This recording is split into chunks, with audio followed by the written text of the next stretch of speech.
Hello everyone, this is Dilip sir. Welcome once again to the class of English grammar. तो बच्चों, आज English grammar का जो topic है वो है पास्ट कॉन्टिन्यूअस टेंस। तो क्या होता है past continuous tense? We are going to study in detail में पढ़ने वाले हैं। So let's start the video. बच्चों, यहाँ पर आप देख रहे हो क्या लिखा है? Past continuous tense. Past continuous tense का जो हिंदी नाम है बच्चों वो होता है चालू अथवा जारी भूतकाल। क्या होता है बच्चों? चालू अथवा जारी भूतकाल। इस टेंस की डिफिनीशन की बात करें, परिभाषा की बात करें, you can see the board कि भूतकाल में किसी समय में कोई क्रिया चालू अवस्था में थी। भूतकाल में अमुक समय में या किसी समय में कोई क्रिया चालू अवस्था में थी, यह दर्शाने के लिए पास्ट कॉन्टिन्यूअस टेंस अथवा चालू या जारी भूतकाल का उपयोग होता है। बच्चों ध्यान से समझना, video is going to very interesting. आपको एक अलग वे में आज मैं पास्ट कंटिन्यूअस टेंस सिखाना हूं। जनरली आपने सीखा होगा, आज थोड़ा और अच्छा सीखने वाले हैं। तो वीडियो को अंत तक देखते रहें। अगर आप चैनल पे नए हैं तो इसको लाइक कर लें, शेयर कर लें, सब्सक्राइब कर लें और बेल आइकन को हिट करना ना भूलें, जिससे सबसे पहले आपको मेरे वीडियोज मिल सके। सो लेट्स स्टार्ट द वीडियो। भूतकाल में किसी समय में कोई क्रिया चालू अथवा जारी अवस्था में थी, यह दर्शाने के लिए पीसीटी पास्ट कॉन्टिन्यूअस टेंस का उपयोग होता है। यह बात कितनी हद तक सही है? Let's see through the example. When I went to my friend's house, when I went to my friend's house, he was watching TV. Look at the example. When I went to my friend's house, he was watching TV. Try to understand the अर्थ समझने का प्रयास करें कि जब मैं मेरे दोस्त के घर पर पहुंचा, he was watching TV, वह टीवी देख रहा था। तो भूतकाल में किसी समय में कोई क्रिया चालू अवस्था में थी। कब वो टीवी देख रहा था? जब मैं मेरे दोस्त के घर पर पहुंचा, उस समय वह क्या कर रहा था? टीवी देख रहा था। तो बीते हुए समय में जब मैं मेरे दोस्त के घर पर पहुंचा था, उस समय वो क्या कर रहा था? टीवी देख रहा था। तो भूतकाल में किसी समय में कोई क्रिया लगातार चालू अवस्था में थी या जारी अवस्था में थी, यह दर्शाने के लिए पास्ट कॉन्टिन्यूअस टेंस का उपयोग होता है। किस समय टीवी देख रहा था? जब मैं मेरे दोस्त के घर पर पहुंचा, उस समय वो क्या कर रहा था? टीवी देख रहा था। तो भूतकाल में किसी समय में कोई क्रिया चालू अथवा जारी अवस्था में थी, यह दर्शाने के लिए पास्ट कॉन्टिन्यूअस टेंस का यूज होता है। चलिए पहचान या आइडेंटिफिकेशन की बात करते हैं। तो रहा था, रही थी, रहे थे, रहा था, रही थी, रहे थे इत्यादि शब्द वाक्य के अंत में आते हैं। जैसे रीमा उस समय कपड़े धो रही थी, रीमा उस समय कपड़े धो रही थी। तो बच्चे देखो अंत में क्या है? रही थी आया। क्या है? रही थी आया था। अब मैं जा रहा था, तुम खा रहे थे, वो दौड़ रहे थे, लड़का हंस रहा था, लड़कियां गाना गा रही थी, माँ का खाना बना रही थी, तुम लोग खेल रहे थे, मैं हंस रहा था, कुछ भी। अगर अंत में रहा था, रही थी, रहे थे, इसमें से कोई भी एक शब्द आता है तो हमें क्लियर हो जाएगा कि कौन से टेंस का वाक्य है बच्चों? पास्ट कॉन्टिन्यूअस टेंस का वाक्य है। पहचान के बाद आता है रिलेटेड वर्ड, निशानी के शब्द, संबंधित शब्द। अगर किसी सेंटेंस में आया है दिन, दिन का मतलब होता है तब। दिन का मतलब क्या होता है? तब या उस समय। एट दैट टाइम, इसका तो क्लियर मतलब होता है उस समय। एट दैट मोमेंट, उस क्षण। Yesterday this time, yesterday 6 o'clock, yesterday 5 o'clock, so therefore, since, as, because, etcetera. इनमें से कोई भी एक शब्द अगर सेंटेंस में आया है बच्चों, तो वो कौन से टेंस का वाक्य होगा? पास्ट कॉन्टिन्यूअस टेंस का वाक्य होगा। देखो रूल समझो, बड़ा ही आसान है। इस काल के वाक्यों में कर्ता के साथ वाज वर्ब एवं वर्ब की फर्स्ट फॉर्म में आईएनजी जोड़ते हैं। कर्ता एक वचन का हो या बहुवचन का हो, वर्ड पे ध्यान देना। ही, सी, इट, आई तथा एक वचन कर्ता के साथ वाज और वर्ब की फर्स्ट फॉर्म में आएगी ING. I we you they तथा बहुवचन कर्ता के साथ आएगा वर, और वर्ब की फर्स्ट फॉर्म में क्या आएगा? आईएनजी। एक वचन कर्ता के साथ वाज, वर्ब की फर्स्ट फॉर्म में आईएनजी, बहुवचन कर्ता के साथ वर और वर्ब की फर्स्ट फॉर्म में आईएनजी। आप देखने का प्रयास करें, यहां पे क्या लिखा है कि इस काल के वाक्यों में कर्ता के साथ वाज, वर और वर्ब की फर्स्ट फॉर्म में आईएनजी आती है। देखो, कर्ता की जगह पर ही हो, सी हो, इट हो, आई हो तथा सिंगुलर सब्जेक्ट एक वचन कर्ता हो तो क्या आएगा? वाज या वर्ब, वाज आएगा, वर्ब की फर्स्ट फॉर्म में आईएनजी आएगी।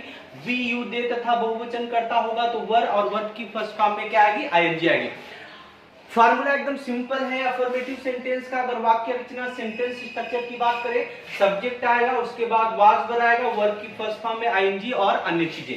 जो उदाहरण लिखा है कि रीमा उस समय कपड़े धो रही थी। कौन कपड़े धो रही थी? रीमा। तो रीमा बच्चों क्या है? सब्जेक्ट है, लिख दिया रीमा। अब हमको समझना है कि या वाज या वर्ब में से कौन सा चीज आएगा। तो रीमा सिंगुलर सब्जेक्ट है तो एक वचन है तो क्या आएगा बच्चों? वाज आएगा। रीमा वाज क्या कर रही थी? धो रही थी। वाश मींस क्या होता है? धोना, और उसमें ऐड कर दिया आईएनजी। रीमा वाज वॉशिंग, क्या धो रही थी? क्लोथ्स, कपड़े धो रही थी। कब धो रही थी? उस समय। एट दैट टाइम भी कह सकते हो और देन भी कह सकते हो। Reema was washing clothes then. Reema was washing clothes at that time. तो इस तरह से ये बच्चों कौन सा सेंटेंस था? अफर्मेटिव सेंटेंस का उदाहरण था। मैं खेल रहा था, आई वॉज प्लेइंग। तुम खेल रहे थे, यू वर प्लेइंग।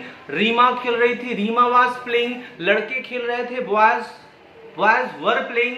हम खेल रहे थे, वी वर प्लेइंग। वह खेल रही थी, सी वॉज प्लेइंग। मैं पढ़ रहा था, आई वॉज रीडिंग। तुम पढ़ रहे थे, यू वर रीडिंग। हम पढ़ रहे थे, वी वर रीडिंग। वे पढ़ रहे थे, दे वर रीडिंग। लड़की पढ़ रही थी, गर्ल वॉज रीडिंग। लड़के पढ़ रहे थे, बॉयज वर रीडिंग। रमेश पढ़ रहा था, रमेश वाज रीडिंग। बच्चों डिफरेंस समझ रहे हो? ही, सी, इट, आई तथा सिंगुलर सब्जेक्ट के साथ वाज, वर्ब की फर्स्ट फॉर्म में आईएनजी, वी यू दे बहुवचन और प्लूरल सब्जेक्ट के साथ वर और वर्ब की फर्स्ट फॉर्म में आईएनजी। मैं पतंग उड़ा रहा था, आई वाज फ्लाइंग काइट। तुम पतंग उड़ा रहे थे, यू वर फ्लाइंग काइट। हम पतंग उड़ा रहे थे, वी वर फ्लाइंग काइट। लड़के पतंग उड़ा रहे थे, बॉयज वर फ्लाइंग काइट। बच्चा पतंग उड़ा रहा था, चाइल्ड वाज फ्लाइंग काइट। मेरे हिसाब से आपको डिफरेंस बराबर समझ में आ रहा होगा। सिंगुलर सब्जेक्ट के साथ यूज करना है वाज और प्लूरल सब्जेक्ट के साथ यूज करना है हेल्पिंग वर्ब वर्ब, और वर्ब की फर्स्ट फॉर्म में क्या जोड़ देना है? आईएनजी। निगेटिव का एग्जांपल लेते हैं। कुछ नहीं करना है बच्चों, निगेटिव में नॉट बढ़ा देना है। So I have not put here the formula. मैंने इसीलिए यहां फार्मूला नहीं लिखा है, इसमें कोई चीज नहीं है। सारे तरह के सेंटेंस में हेल्पिंग वर्ब यही आनी है। निगेटिव सेंटेंस है तो नॉट बढ़ा देना है। यही उदाहरण लेते हैं कि Reema was washing clothes then. तुम उस समय कपड़े नहीं धो रहे थे तो यू वर नॉट, तुम नहीं खेल रहे थे, ऐसा लिख दिया। तुम उस समय नहीं खेले थे, you were not playing then. You were not playing then. वह नहीं खेल रही थी, she was not playing, she was not playing then. उस समय वह नहीं खेली थी। डिफरेंस आप बच्चों समझ लो। निगेटिव सेंटेंस होगा तो सिर्फ वाज वर्ब से पहले अपने को क्या ऐड करना है? नॉट। बाकी सेम रूल्स है, कोई चेंज नहीं है। इंटरोगेटिव सेंटेंस में जब प्रश्नवाचक शब्द वाक्य के शुरू में हो, क्या रीमा उस समय कपड़े धो रही थी? क्या रीमा कपड़े धो रही थी? यहां पर उस समय नहीं लिख रहा हूं, प्लेस कम है। क्या रीमा कपड़े धो रही थी? अब रीमा क्या है? सिंगुलर सब्जेक्ट है। अब प्रश्नवाचक शब्द वाक्य के शुरू में आया है। बच्चों हमको पता है कि जब भी प्रश्नवाचक शब्द वाक्य के शुरू में आता है तो उसकी अंग्रेजी हम सहायक क्रिया वाज या वर से बनाते हैं। तो रीमा के लिए क्या लिखना होगा? वाज। रीमा है क्या? सब्जेक्ट। वाज रीमा। धोने का अंग्रेजी क्या है? वाश। उसमें क्या जोड़ना है? ING. Was Reema washing clothes. क्या रीमा कपड़े धो रही थी? और अंत में क्वेश्चन मार्क। रीमा कपड़े क्यों धो रही थी? ध्यान देना, रीमा कपड़े क्यों धो रही थी? ध्यान देना बच्चों, समझना। रीमा कपड़े क्यों धो रही, तो क्यों कहां पे आ गया बीच में, तो हमने पढ़ा कि जब प्रश्नवाचक शब्द वाक्य के बीच में आए तो सबसे पहले उस प्रश्नवाचक शब्द की लिखते हैं अंग्रेजी, उसके बाद उस टेंस की हेल्पिंग वर्ब, सब्जेक्ट, वर्ब की फर्स्ट फॉर्म, व्हाटएवर आईएनजी जो भी हो। तो सबसे पहले क्यों का अंग्रेजी क्या हुआ, व्हाई, फिर सब्जेक्ट क्या, रीमा, फिर इससे पहले हमको हेल्पिंग वर्ब लिखना पड़ेगा। रीमा एक वचन है तो व्हाई वाज रीमा क्या कर रही थी, धो रही थी, वॉशिंग क्या धो रही थी, क्लोथ्स, और अंत में क्या आएगा बच्चों, question mark. Why was Reema washing clothes, Reema कपड़े क्यों धो रही थी। अगर इंट्रोगेटिव निगेटिव की बात करें, क्या रीमा कपड़े नहीं धो रही थी, was Reema not washing clothes, Reema कपड़े क्यों नहीं धो रही थी, why was Reema not washing clothes. Clear है बच्चों। क्या मैं नहीं खेल रहा था, वाज आई नॉट प्लेइंग, क्या तुम नहीं खेल रहे थे, वर यू नॉट प्लेइंग, क्या मैं नहीं पढ़ रहा था, वाज आई नॉट रीडिंग, क्या हम नहीं पढ़ रहे थे, वर वी नॉट रीडिंग, क्या वे नहीं पढ़ रहे थे, वर दे नॉट रीडिंग, तुम क्यों नहीं पढ़ रहे थे, तुम क्यों नहीं पढ़ रहे थे, why were you not reading, हम क्यों नहीं पढ़ रहे थे, why were we not reading, मैं क्यों नहीं पढ़ रहा था, why was I not reading, वह क्यों नहीं पढ़ रही थी, why was she not reading. तो आई होप कि आपको इंट्रोगेटिव निगेटिव सेंटेंस भी अच्छी तरह से आ गया होगा। मैंने फार्मूला नहीं लिखा है, आप बना सकते हो, एग्जांपल मैंने लिखा है, इससे आप देख सकते हो। बच्चों एक विशेष बात बतानी थी, खास बात बतानी थी आपको, इसके लिए मैंने यहाँ पर थोड़ा शॉर्ट किया है। खास बात क्या है, यहाँ पे नोट में लिखा है कि सामान्य रूप से भूतकाल में दो क्रियाएं हुई हों, सामान्य रूप से भूतकाल में दो क्रियाएं हुई हों, प्रथम क्रिया और द्वितीय क्रिया, प्रथम क्रिया और द्वितीय क्रिया, और इन दोनों क्रियाओं में से एक क्रिया पहले खत्म होगी और दूसरी क्रिया बाद में होगी। तो दोनों क्रियाओं में से जो क्रिया प्रथम क्रम पर पूरी हुई हो उसके लिए चालू भूतकाल या पीसीटी, पास्ट कॉन्टिन्यूअस टेंस का यूज करते हैं। पास्ट कॉन्टिन्यूअस में क्या होने वाला है, सब्जेक्ट के साथ वाज वर्ब में आईएनजी आएगी, तथा जो क्रिया दूसरे क्रम पर या द्वितीय क्रम पर पूरी हुई हो उसे दर्शाने के लिए सिंपल पास्ट यानी वर्ब की सेकेंड फॉर्म का उपयोग होता है। बात को समझो, जैसे ऊपर वाला एग्जांपल ले लो कि when I went to my friend's house he was watching TV, जब मैं मेरे दोस्त के घर पर पहुंचा तब वह टीवी देख रहा था। दो बातें हो रही हैं, मेरे दोस्त के घर पे पहुंचना हो रहा है और उसका टीवी देखना हो रहा है। सेंटेंस पे ध्यान देना, जब मैं मेरे दोस्त के घर पर पहुंचा तो वह टीवी देख रहा था। तो बीते हुए समय में दो क्रियाएं हो रही हैं, एक मेरे दोस्त के घर पे पहुंचना था, दूसरा उसका टीवी देखना था। तो दोनों बातों में आप ध्यान से समझो पहले नंबर पर कौन सी क्रिया हुई है। मैं मेरे दोस्त के घर पे पहुंचा तब उसने टीवी देखना स्टार्ट करा कि पहले से वो टीवी देख रहा था। तो आप ध्यान दोगे तो आपको समझ में आएगा ही वॉज वॉचिंग टीवी। मैं मेरे दोस्त के घर पे जब पहुंचा नहीं था ना, उसके पहले से वो क्या कर रहा था, टीवी देख रहा था। तो पहले नंबर पर कौन सी क्रिया हो रही थी, ही वॉज वॉचिंग टीवी, वो टीवी देख रहा था। जब मैं मेरे दोस्त के घर पे पहुंचा, ये दूसरे नंबर की क्रिया है। तो जो क्रिया प्रथम क्रम पर पूरी होगी उसके लिए पास्ट कॉन्टिन्यूअस चालू भूतकाल का यूज करेंगे, और जो क्रिया दूसरे क्रम पर पूरी होगी उसके लिए हम क्या यूज करेंगे बच्चों, सिंपल पास्ट टेंस का यूज करेंगे।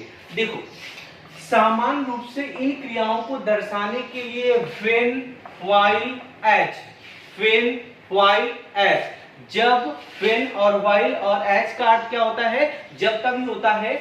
since, as, because, so, therefore का भी क्या होता है, यूज आता है। यानी एक ही सेंटेंस में दो दो क्रियाएं हुई रहेंगी, ऐसा डबल वाला वाक्य आएगा, उसमें हमको इसका यूज करना है। ध्यान क्या रखना है कि दो क्रियाएं हुई रहेंगी, यानी रहा था, रही थी, रहे तो आना कंपलसरी है। ये तो पास्ट कॉन्टिन्यूअस टेंस की आइडेंटिटी है, पहचान है, ये होना ही चाहिए। उसके अलावा भी उसमें एक क्रिया और हुई रहेगी, वो दर्शाने के लिए ये सारे कंजक्शंस का यूज होता है। when, while, as, since, as, because, so, therefore का उपयोग होता है। एक खास बात समझ ले, जो भी सेंटेंस when से शुरू होगा, यानी when के बाद वाली क्रिया सिंपल पास्ट में यानी वर्ब की सेकेंड फॉर्म रहेगी, while और as के बाद आने वाली क्रिया हमेशा पास्ट कॉन्टिन्यूअस टेंस में रहेगी। कौन से टेंस में रहेगी? Past continuous. Past continuous tense का मतलब सब्जेक्ट के साथ वाज वर्ब और वर्ब की फर्स्ट फॉर्म में क्या आएगी? आईएनजी आएगी। जैसे व्हेन फादर रिटर्न, जब पिताजी लौटे, वी वर प्लेइंग, तब हम लोग खेल रहे थे। जब पिताजी लौटे उस समय हम लोग खेल रहे थे, यानी पिताजी के आने से पहले ही हम लोगों को खेलने का काम क्या था? शुरू था। तो वर्ड पे ध्यान दें, दो दो क्रियाएं हो रही हैं, एक नंबर पर हो रही है और दूसरी दूसरे नंबर। पिताजी का पहुंचना हो रहा है और हम लोगों का खेलना हो रहा है, लेकिन हम लोगों को खेलने का काम पहले से ही स्टार्ट था, पहले से ही चल रहा था। पिताजी पहुंचे लेकिन वो बाद में, दूसरे नंबर की क्रिया है। तो यहां पर हम लोगों ने समझा कि व्हेन के साथ शुरू होने वाली क्रिया सिंपल पास्ट में वर्ब की सेकेंड फॉर्म आएगी। व्हेन फादर रिटर्न, तो रिटर्न में बच्चों क्या जुड़ा है? ईडी। ये दो नंबर पर क्रिया हो रही है।